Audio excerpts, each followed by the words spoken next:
Welcome back to another episode of Her Story Untold Studios. I am your host, Tanir, and we have a lovely guest with us today. If you'd like to introduce yourself, Hi, my name is Gloriel Veillard. can you share your story of loss and how it impacted your life? Yeah. Okay. I am not new to loss. I have lost both my parents, and I Oh, recently had infant loss and a loss of twins. And so loss has greatly impacted my life in all of the ways, both negative and positive. Um, but I think God has ultimately helped me change a lot of what I saw as negative in the beginning into not necessarily positive, like I'm happy about the situation, but he's gotten me to just look okay. at it I'm from a sorry to different hear that perspective. too. So How did you initially cope with the overwhelming emotions that came with grief? um I al- I always try Okay. to allow myself to feel my feelings. I think that's very important. I think because grief is so uncomfortable, we're always and because when you're grieving, it's kind of like this area of Right. isolation because the world is still moving, still living their lives. Right. Even people that you know are continuing their lives, and you're the one who's sitting with the loss. But I've learned that you can't try to fast track grief. Like you have to process your feelings. You have to be honest about your feelings. And that's when true healing can start. So at the beginning, for me, that Yes. looked like crying a lot, being vulnerable with my community, my village, and also getting help with things like therapy. I have an amazing grief counselor who has helped me process the loss of my parents and Okay. now the loss of my little ones. And so that has been great to actually get tools to help me in when I'm feeling this type of way or when this is triggering me and actually identifying that, Right. hey, this is actually something that is happening. And although it's been 4 months, um, just there are moments where I do have um, triggering experiences that I'm like, oh my goodness, Right. it's been 4 months. How my due date is coming up next month. Right. How am I going to feel at that moment?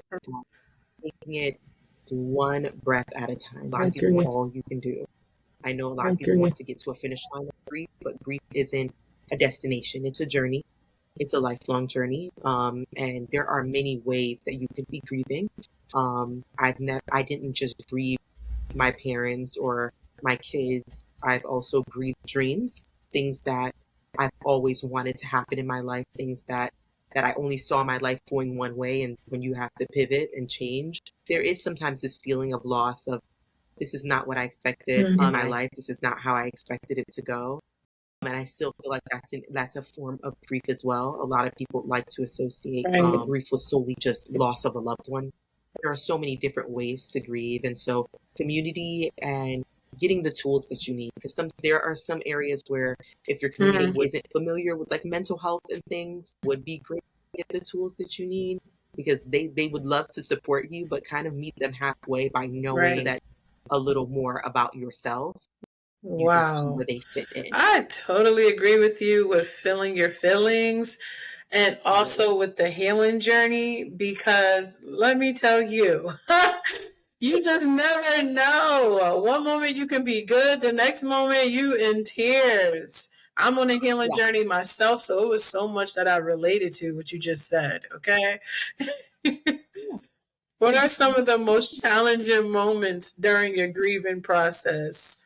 Ooh, I think one of the challenging moments is there's a Mhm. book called Your Body Keeps the Score.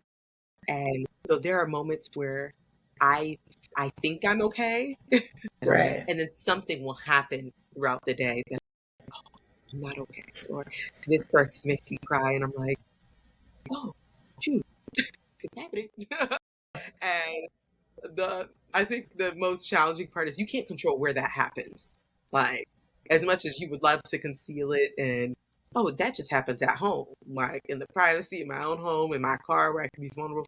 Sometimes I am like catching tears at work or in Right. the middle of a meeting. I'm like, oh, I got to turn this camera off the Zoom call. So Right. just because it's processing. And so Right. just reminding that there are going to be times where your brain and your body are not always in sync. And you are going to sometimes feel your feelings before your brain actually recognizes that, oh, this is the song that my loved one loved. Or, oh, today is the day that this has happened many years ago. But like sometimes those things just bring you back Mm-hmm. to the time when you lost that situation. And so those are sometimes challenging because you just never know when they're going to happen. I'm more accepting of them Right. happening, Right. but I just never know when it's going to come up. Woo. Because I'm on the same page with you. Did you find support from friends or family? Did they help you? Yes, my village is like, I'm so blessed to have an amazing community, the community that I am constantly praying. Okay. I think having a village is really important. And tell you that you're not alone in this space, Right. even if they have not gone through what you've gone through, who are also able to just hold space for you and allow you to just be and exist because I Mm-hmm. don't always know how you're going to feel. I do understand how hard it is for friends and family to show up in certain moments because they may be having great things happen in their lives, and that's happened to me more than once. So I'm able to identify it now. But sometimes you'll have friends who are like, well, I didn't want to tell you this Right. good news because I know what's going on in your life. And the friendship in this relationship is a two-way street. Yes. The two things can be true at the same time. The day that my babies passed away is also one of my really close friends' Right. birthdays. Am I gonna make him feel absolutely horrible, like for something that he didn't do? Like, and I would never want like somebody else's celebration of life to be dampered on something that I'm going through. So I have my moments, but I let him know like it's okay to call me. It's okay. I'm gonna call you and tell you happy birthday, and we're gonna celebrate together. But I just Mm-hmm. want you to know that you can still show up. Mm-hmm. But I do think it's a matter of you knowing a little of what you need, or even knowing that you don't know what you need, but saying Right. like something so your friends know where they fit. Like, hey, I really need like just a day. And then I had a friend who drove in who was like, hey, you need a day? I'm taking you out for the day. That's all you needed? I can show Yes. up in that way. But I won't know anybody's capacity if I don't even let them know what I need and just assume that everybody can drop absolutely everything that to help me in this economy with the Right. cost of eggs. Like you gotta be sort of realistic, okay? We all don't have unlimited PTO where we Right. can take all the time in the world to do all these things and show up in the way that we truly want to. So being mindful that my friend has a life too. They are human. They have their own children, experiences, things that they may be going through too. Um, so it is one of those things where you just convey what you need and they'll let you know. Hey, I really can't show up for this way. Like there was friends who couldn't come to because we did have a Okay. burial. So there were friends who couldn't come to my baby's funeral. They Right. sent flowers. And that meant so much to me. They knew that they could come, but they showed up in the way that they could. And so once you put out the need, your friends are able to I support you agree. in the ways that I it matters totally to you. agree. Were there any specific strategies or practices that help you navigate through grief? Did you journal? Did you? Oh, I'm not a journaler. I got many journals that I got 3 days in. And then I'm like, oh, this journal's nice. Let me turn it into a planner. I go look at it. I'm like, this was in 2012. I'm like, I started using this one. Never kept up. But I know my therapist talks about journaling being great. It's just not my thing. I blog. I started blogging and started sharing my story that way. I also Mm-hmm. I do voice recordings. Like sometimes like I'll just put like my voice memo on and just ramble like all the thoughts that are in my head. And so that helps me because sometimes Right. I'm like my brain is moving faster than I can type it. I end up voice to text. So I was like, I might as well just record it anyway. So I'll just record it. And so that's helped me a lot to actually just hear myself and be like what I'm feeling, how I'm feeling, and just you can listen to yourself when you're actually recording, which makes it a lot easier to like, okay, I'm really saying this. Like I'm really being open and honest with how I'm feeling. And Okay. so that technique works for me a lot more. She is not a journaler, okay? Mm-mm. How did your grief journey affect your mental health? Oh, very much so. I think, especially in the loss of my children, that was really hard because you were pregnant and Right. now you're leaving the hospital without babies and you're still going through postpartum. So I'm still having all the things that come with postpartum and Right. the emotions that come with postpartum. And that was really hard to navigate because you're like, I would have night terrors. I would have like these nightmares of my babies being here and not being here. And so that was really hard to navigate. That therapy helped a lot with and making sure that I didn't isolate myself. And I know that for some people, Mm-hmm. meds may be an option. I got prescribed the med uh, for the Okay. like panic attacks and heart palpitations. And so it's are something that helps you to get to where you need to be. I don't see an issue with it because some things are just so severe. And there's something that I know with mental health Okay. and physical health because I have a chronic condition.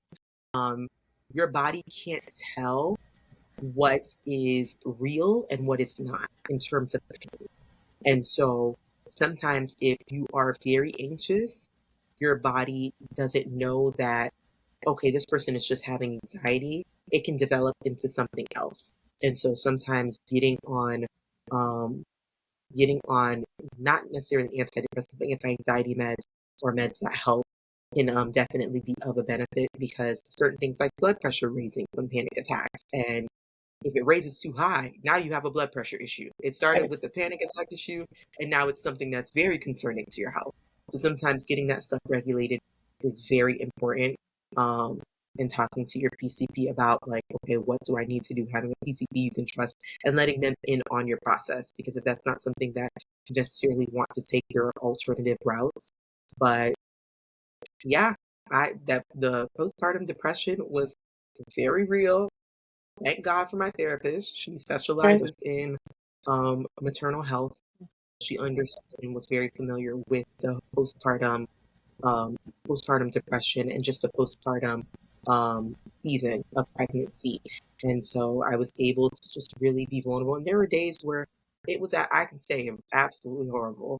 But I kept showing up as hard as it was. There were moments that I didn't want to go to therapy anymore. I wanted to cancel. But I just kept showing up because I knew that it was important to be able to do myself a service and Right. also make my babies proud. And I can't make them proud if I end up like digging myself back into a hole and never coming out. And so even if I could just put it on my calendar to show up once a week, get out all my tears, just let somebody know what's really going on. Okay. Also, my therapist is faith based, so there were times that like I didn't even have the words to pray, and she would sow into me, and she would give me verses, Okay. and that stuff really mattered to me. That helped me so much. And so if that's something that you're interested in, for sure.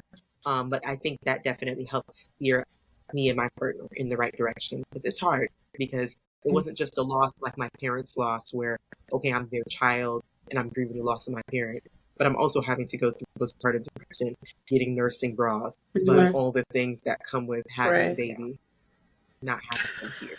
Whew. Glow. I feel it. For you to say you got to keep pushing on and moving on for your kids, it's just it's inspiring. I just want you to know that you're super inspiring, and whatever it was that attracted this to happen, this alignment. Okay, I'm not complaining about it. Were there any specific strategies or practices that helped you navigate through your grief? Um, well, finding community was important. Serving is very important too. Just being able to like volunteer, show up in spaces. For me, being around people was important because I feel like Sometimes you can just, I had been working remote for a very long time, pre-pandemic, so like 2019.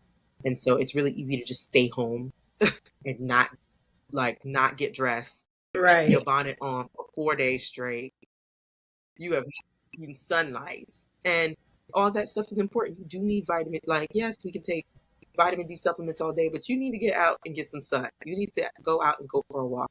I would do walks in the evenings, and I would get all cute about it. I get all dressed up with my little fanny pack that I got at Marshall's, and I would go out and I would put my headphones on and I would just listen to podcasts or inspiring music. But Right. for me, my goal was just to show up.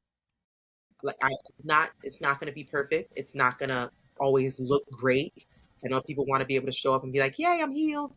But the goal was to just show up, and eventually that will start to happen. Healing will start to take place.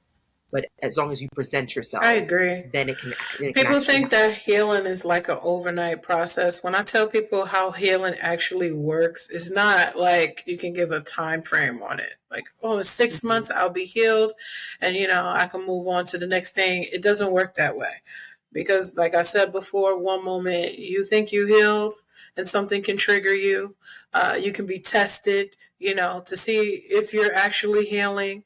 And it just goes to show that it's just a time thing. In due time, we'll come to full term, we'll be healed, and we can move forward. But there's no time frame on that. It's not a destination, it's a journey.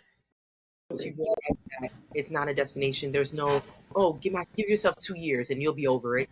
Like, no, it's a journey. It's a journey where even 2 years from now, you may go through the Right. process of, oh my gosh, this milestone has passed. And I didn't expect to do it this way. Like, sometimes those stuff need to happen Right. in order for you to actually get over it.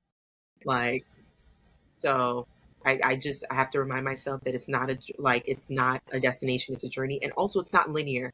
My therapist always says that it's not linear. She's like, we think about the stages of grief. We think about bartering. We think about anger. We think about denial. We think about acceptance. And a lot of people are in the mindset of, once I get to acceptance, I'm healed. Like, I've accepted the fact that this situation has happened and I should be over it.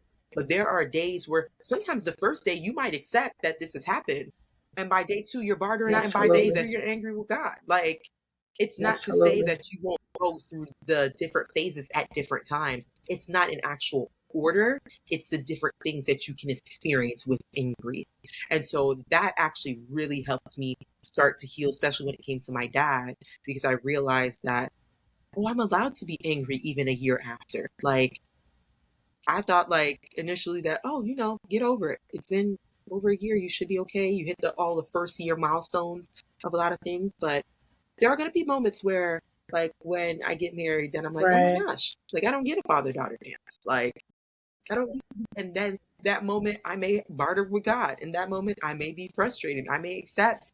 I may be in denial that that's my situation. But, like, it's not a one-step track. Each thing, and they can also change within the hour. This morning, I could be okay. I woke up and I'm like, this has happened. I accept it. Then I'm watching TV and I'm like, I don't accept it. And so just understanding that is part of the human experience. There are moments where Jesus wept. There are moments that Jesus bartered. Like, it's not new to him, and it's not new to us. So knowing that I did it too, just reminds me that I can't just run away from that. And Son of Man, Son of God came down here, and still crying, and still had to fast, still was crying for his dad, and bartering with his dad to take his cup from him. Right. And that man was here to save me.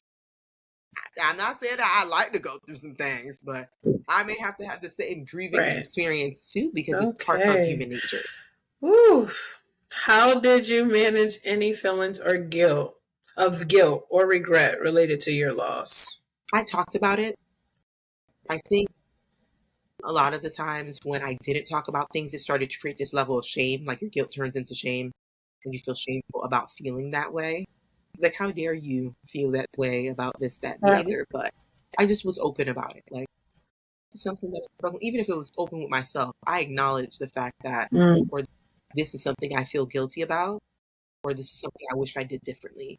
And then I was actually able to like feel on, oh, okay, like that was part of the human experience too. Like my initial reactions may not have been the best to everything, but that is something that I'm Right. allowed to have living and breathing on this earth. I'm not going to always give the most politically correct initial reaction. And so I think it's important to recognize that you are a human. I know that we're so used to, like, we're in the influencer era and everything has to be PR worthy and everything has to be aesthetically pleasing. But there are initial reactions that bring back old school 2008 YouTube. Like, now first reaction, it's like, ew. Like, nowadays you're canceled. Back in the day, you had real reactions like, oh my God, like, this is insane. So just reminding yourself that, hey, I'm not a brand. I am a person. Like, I am allowed to feel my feelings, even if it's just in private, and know that I will create a safe space for myself first. Before I'm willing to share that with everybody else, I need to create a safe space where I'm allowed to say, hey, it was okay that I felt the way I did. I processed it, and I'm able to walk around guilt-free now. But I know that when you leave the guilt to fester, it does create a sense of shame. And that is hard to really get over, especially in your grieving. So, do you have any advice for anyone who had a loss, whether it was their parents, someone close to them, their kids? What advice would you give them? Don't ice yourself out. Don't isolate yourself. Keep God at the center. Like, and be honest with him. Okay. Because I know that I grew up in church. So I grew up like you try to be as politically correct as best as you can. Right. You say all the right prayers, you say all the right things. There were moments where I was like, I don't know what the heck is going on here. Like, I'm really upset about the situation. And that's the only way that I was actually able to get to how I am today, because of the nights that I had those long conversations with God, like I would have with my homegirl. Like, I really feel my feelings, and I allowed him to come into my space. Right. And I didn't hide that stuff from him. Initially, I did, because I was like, "Oh, I should just pray to God because that's His law. He can do that. He can take people away." But then I had to realize that God is a father, and there's a verse in Psalms that says that He collects all your tears in a bottle. And that was that my therapist showed me, and I was like, "This man is so mindful of us. Like, he cries when we cry. Like, our pain is his pain too. If I let him in on it, then we can actually begin the process of mending our hearts. But until I actually let him in, like, hey, God, this is the ugly side of me that I never thought I would have to see. Like, I never thought I would be in this situation, but now that I am, let me be vulnerable about it instead of running from him in anger, because I have done that before. So in this time, I was really intentional about running to him instead of running away. And then also like plugging myself into community, because you would be surprised when you start to share your story of what you're going through, how many people want to be able to just love on you and support you, and how many people can even share their stories about yours, how they have, like, we're not too far off, like mirrors of each other. And that sometimes even helps you to get through it. Like, I was, through my doula, I've been able to find another woman who had infant loss for her twins, the exact same situation as me. And she's prayed with me and talked to me and checks up on me. And that has been so extremely helpful to know that I don't feel crazy. Like, we got on a call for like 4 hours. I was like, I feel crazy. Like, everything that I thought, this woman has thought too, in a different year, at a different time. But if they say nothing is new under the sun, somebody else is going through or has gone through what you've gone through. You are not alone in this. So do not isolate yourself, because it's really hard to get out of it once you isolate yourself and you start to rationalize, oh, I'm better off or not talking to people about this. Just not talking to people at all. That's how I feel this whole interview.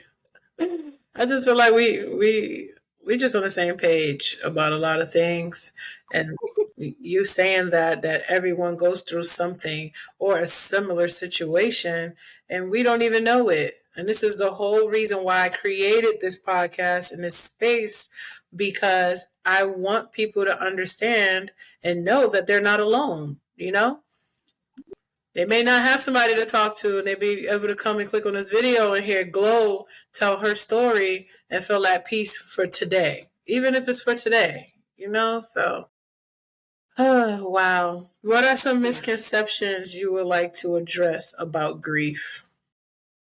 I think like the first one that I said was it's not linear. It's not linear. It's not a destination. It's a journey. Once you can grasp that, it's very easy to understand, okay, I just have to walk this out. Because once you think it's a destination, that may look like a timeline. That may look like, well, once I get to a certain level of success, that feeling will be just done and over with. But that's not always how things work. So reminding yourself of, hey, I have to go through this, allowing God to be my anchor, Right. literally, because I can't go through this alone. Like, lose time. Like therapy is not like a misconception. Therapy is just not a good source for me, or I don't need this right now. I need to go to therapy when I'm better. Therapy is a tool. It is a resource. It's a resource that can provide tools based on who you are as a person to be able to help you. There is no perfect time to go to therapy. You just start going. You just start going. And once you get in there with the right therapist, you can actually help to create the tools that work best for you when you are experiencing moments of grief, anxiety, depression, and all of the other things as well. So I think those are the three. Awesome. How has your perspective changed on life and relationships since your loss? My perspective on life, I am like, well, having a chronic condition, I've always been a person who has been very thoughtful of life because I know tomorrow is not promised. Yeah, I'm fine, and then next day I can be in the hospital fighting for my life. And so I think it's no different with the children. I think it's just a little stronger in understanding. There was something that my pastor said, or the worship leader said last week, and he said, "Your next breath is God's option," and that really like struck me to my core because it makes you really consider that I don't have to breathe in the next hour. Like that is something that God can just decide to snap His finger. That be done. And while I am living and breathing, I am going to choose to trust Him because He's gotten me this far. There are so many situations in your life that you never thought you were going to make it out of, but you're here today. Like there are 5 years ago that you didn't think you could recover from, and you're here today. And so, although death may feel like, oh, that's so different than that, it's not. Grief is grief. And there are griefs like leaving relationships, friendships, transitioning from jobs, moving to other states or countries, and there's so many different versions of what grief looks like outside of just losing a loved one. But the core of grief is still the same. Like you have to work out the process. It's not something that you can avoid. It's not something that you can fast track. You may be okay today and cry later. It does not mean that you regress in any way in your journey. It means that you are a human having a human experience. Okay, Glow. Looking back, what would you tell your past self at the beginning of your grief journey? It gets better. I knew I was going to make it out of it because I always have. And it sucks to go through grief and know that you're going to make it out. But making it out is one thing. Getting better is different. And it does get better. And you're allowed to enjoy that. Because I know sometimes some grief is so hard that you're like, oh, I'm like, now good things are happening in your life. You're like, oh, I shouldn't be as excited for this because this happened in my past. And no, you should. And you should revel in every single moment of joy and happiness that you get. Because life is hills and valleys.